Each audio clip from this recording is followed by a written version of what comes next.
Hello dear students, welcome back to my channel physics SPC current Lakshya का एक question. All the wires have same resistance, all the wire same resistance and equivalent resistance between A and B is R nought. Now the keys are closed, the equivalent resistance can be expressed as. Key close कर दें, equivalent resistance पूछ रहा है। देखो इसमें दो cases हैं। एक की क्लोज करने से पहले, तो जब की इफ अगर जो कीज हैं अगर ये ओपन है तब तो इक्विवेलेंट आर नॉट है, और की क्लोज कर दे तब इक्विवेलेंट कितना होगा between point A and B, ये पूछा है। तो पहले कीज ओपन है, इस वाले केस में इसको सॉल्व करते हैं। तो इसको रीड्रॉ कर लेता हूँ। जब कीज ओपन होंगी ना तो इस वायर का कोई मतलब और इस वाले वायर का कोई मतलब नहीं, अगर ओपन है तब।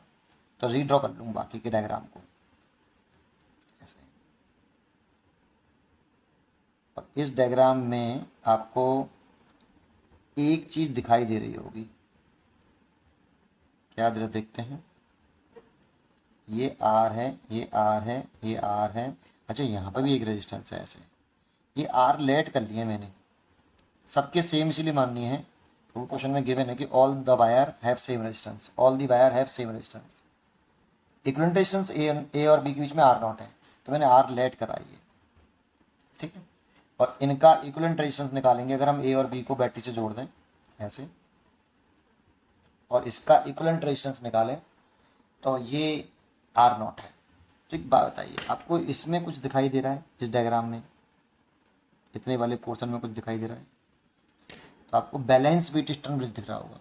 व्हीटस्टोन ब्रिज भी है प्लस बैलेंस, साथ में बैलेंस है क्योंकि रेजिस्टेंस सबके आर आर हैं, तो बैलेंस ही है।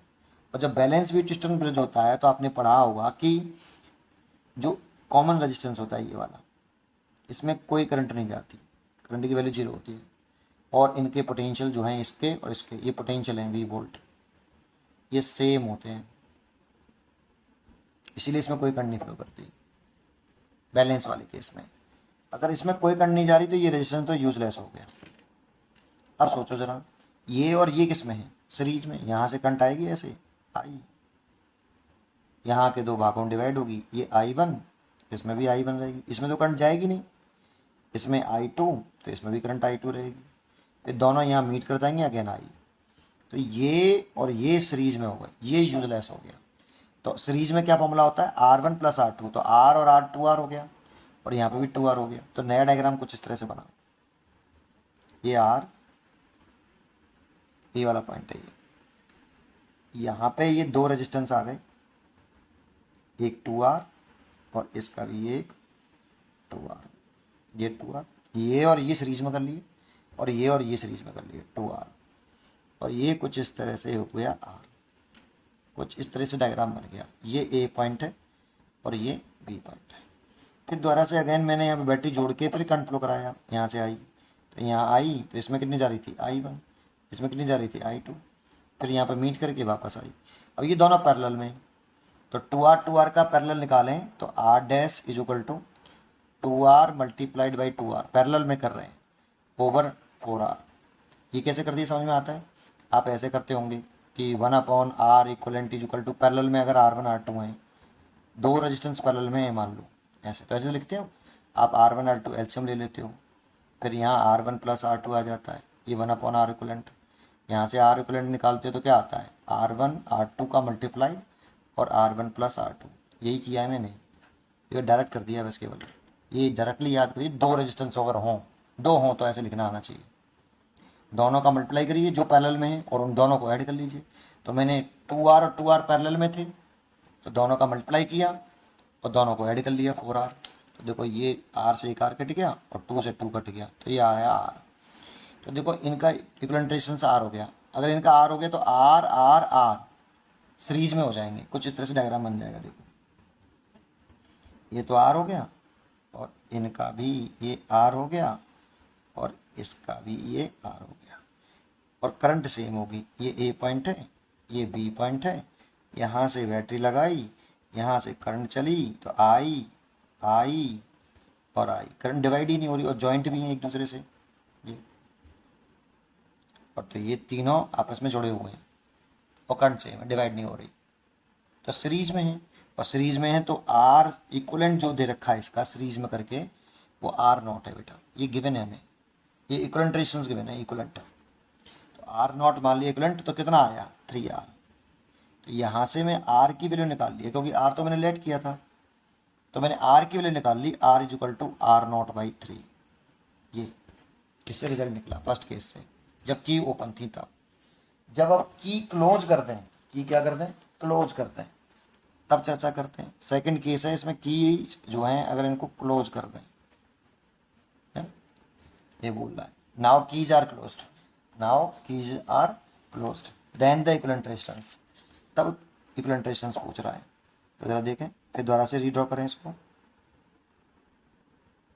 1 2 3 4 और ये 5 और यहाँ पे भी था 1 6, और ये की क्लोज करने की कह रहा है, ये की को इस तरह से क्लोज करने की कह रहा है, क्लोज कर दिया।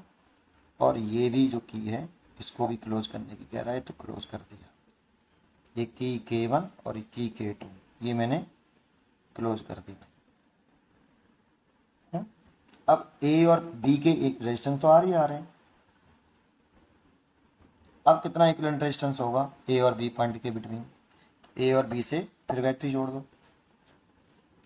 इसका पोटेंशियल डिफरेंस कितना है, मैंने लेट कर लिया वी है। पोटेंशियल डिफरेंस वी, तो ये लोअर पोटेंशियल है, इसका पोटेंशियल छोटा होगा तो मैंने 0 मान लिया, इसका पोटेंशियल 0 वोल्ट। और इसका मैंने हाई पोटेंशियल है तो इससे ज़्यादा होगा, तो इसका पोटेंशियल मैंने हाई मान लिया। देखो इन दोनों पॉइंट का पोटेंशियल डिफरेंस v माइनस के 0 दैट मीन्स v है ना। अब यहाँ से करंट चलेगी आई, यहाँ तक करंट आई, यहाँ आके ऐसा लगेगा कि करंट 3 भागों में डिवाइड हुई, 1 2 और यहाँ पर डिवाइड हो रही 3 पार्ट में। बट यहाँ पे एक बात समझिए, ये जो वायर है ना ये वाला, ये इन दोनों पॉइंटों से जुड़ा हुआ है, और ये जीरो रेजिस्टेंस का वायर है, जीरो रेजिस्टेंस का कनेक्टिंग वायर है। क्योंकि रेजिस्टेंस को तो हम ऐसे रिप्रेजेंट कर रहे हैं, जैसे ये वायर है उसका रेजिस्टेंस आर है, ये वायर है उसका रेजिस्टेंस आर है। मैं मानता हूँ कि जीरो रेजिस्टेंस का वायर पॉसिबल नहीं है, लेकिन अगर ऐसे वायर बनाया हो कनेक्टिंग वायर, इसमें कोई रेजिस्टेंस ना करे, तो जीरो रेजिस्टेंस का वायर लगभग। तो फॉर इसका मतलब क्या होता है, जीरो रेजिस्टेंस के वायर से कनेक्ट होता है। तो फॉर कनेक्टिंग वायर, हम ऐसे कनेक्टिंग वायर की बात कर रहे हैं जिसका रेजिस्टेंस लगभग 0 हो, है ना। तो पोटेंशियल डिफरेंस का फॉर्मूला क्या होता है, ये पोटेंशियल डिफरेंस है जो कि 2 पॉइंट्स का होता है, V बराबर I इंटू आर। तो देखो रेजिस्टेंस अगर 0 है लेकिन करंट 0 नहीं होगी, अगर रेजिस्टेंस 0 है तो करंट थोड़ी 0 होगी, करंट तो कुछ होगी, I इंटू 0, रेजिस्टेंस के लिए 0 लगा रहा हूँ, तो पोटेंशियल डिफरेंस 0 आएगा, हाई पोटेंशियल माइनस के लो पोटेंशियल। रेजिस्टेंस 0 रखेंगे तो पोटेंशियल डिफरेंस की वैल्यू कितनी आ गई, VH माइनस VL। और ये 2 पॉइंट, इन दोनों पॉइंट का पोटेंशियल,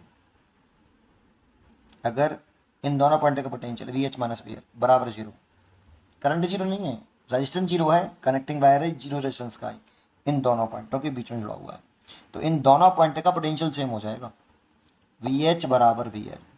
ये पोटेंशियल था, ये पोटेंशियल ये पोटेंशियल डिफरेंस था, ये पोटेंशियल डिफरेंस हो गया।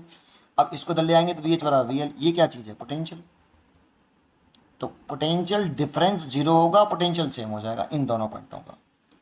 तो इन दोनों पॉइंटों का पोटेंशियल मैंने x मान लिया। तो जैसे इसका पोटेंशियल सेम होगा, तो सोचो अगर इन दोनों पॉइंटों का पोटेंशियल सेम है, अगर इसमें तुमने करंट फ्लो करा दी तो इसमें पोटेंशियल ड्रॉप होगा कुछ, और पोटेंशियल ड्रॉप हुआ तो इसका पोटेंशियल सेम नहीं होगा फिर।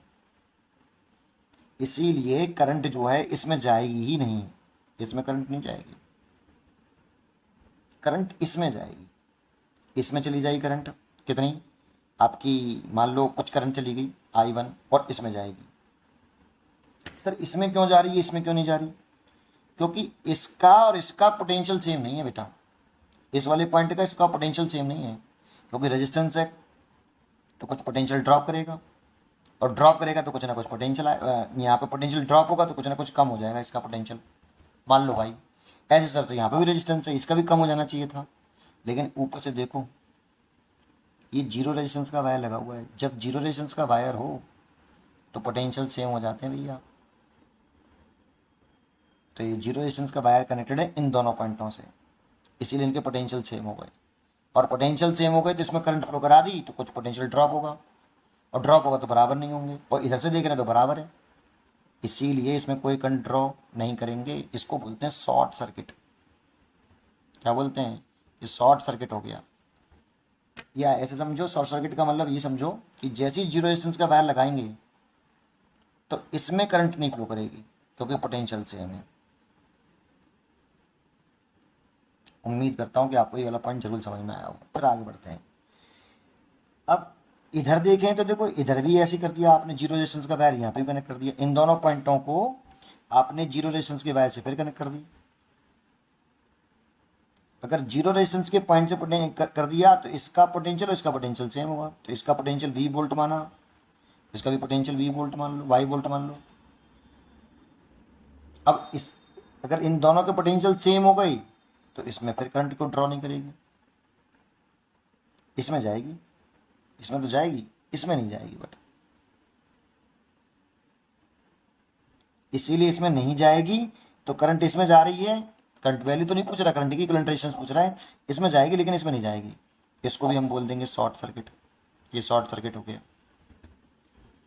अब जरा समझ लें इसको कैसे करें, अब इक्विवेलेंट रेजिस्टेंस कैसे निकालें। पहले इतनी बात समझ में आई, ये दो रेजिस्टेंस बेकार हो गए, यूजलेस।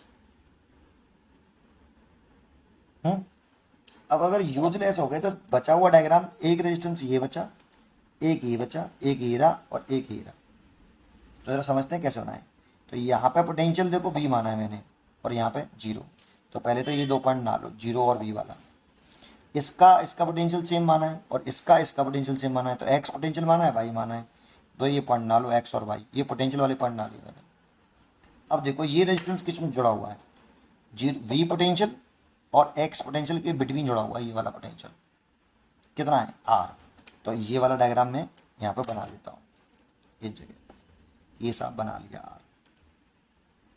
ठीक है, V और X के बीच में। अच्छा, ये किसके बीच में है, एक एक करके देख लो किसी सबको, X और Y के बीच में। तो ये वाला भी मैं ड्रॉ कर देता हूँ, X और Y के बीच में, ये कर दिया R। अच्छा, ये किसके बीच में, ये X है और ये Y है, तो ये भी X और Y के बीच में है। तो X और Y के बीच में मैं ये भी ड्रॉ कर देता हूँ, संग की संग टिक करते ले आई जिससे कन्फ्यूजन ना हो। ये टिक कर दिया R।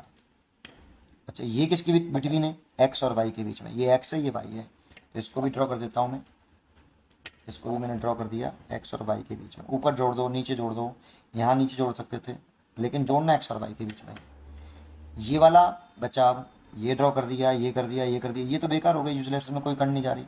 ये Y और जीरो के बीच में, Y और जीरो, तो Y और जीरो के बीच में जोड़ दो भाई इसको, यार। तो ये भी जोड़ दिया, तो सब रेजिस्टेंस जुड़ गए। तो अब बताओ मेरे को कि ये तीनों रेजिस्टेंस किस में है, पैरेलल में। तो इन तीनों का पैरेलल निकाल लो, 1/r dash, 1/r plus 1/r plus 1/r, तो 3/r। तो 1/r डैश, तो r डैश कितना आ गया, r/3। तो इन तीनों का लगाने के बाद ये कुछ इस तरह से डायग्राम बन जाएगा, ये r, ये r/3 और ये r, ये v और ये जीरो। और इन्हीं दो पॉइंटों के बीच में बैटरी लगा के हम कंट्रोल करा दें। अब ये तीनों सीरीज में, तीनों सीरीज में, तो तीनों सीरीज में निकाल लें, वही R इक्विवेलेंट होगा। तो कितना, R plus r/3 plus R, यहाँ से 3 एलसीएम ले लें, तो 3R plus R plus 3R, तो 7R/3, 7/3R। और R हमने लेट किया है, गिवन नहीं था, R की वैल्यू मैंने निकाली थी, R0/3। तो R की वैल्यू पुट कर दो आप यहाँ, तो कितना हो जाएगा, 7R0/3, तो 3 इंटू 3 9 हो जाएगा, तो 7R0/9, 9 आएगा। तो इसीलिए इसका आंसर होना चाहिए बी चॉइस, 7R0/9। उम्मीद करता हूँ कि आपको ये क्वेश्चन जरूर समझ में आया होगा। पढ़ते रहिए और खुश रहिए।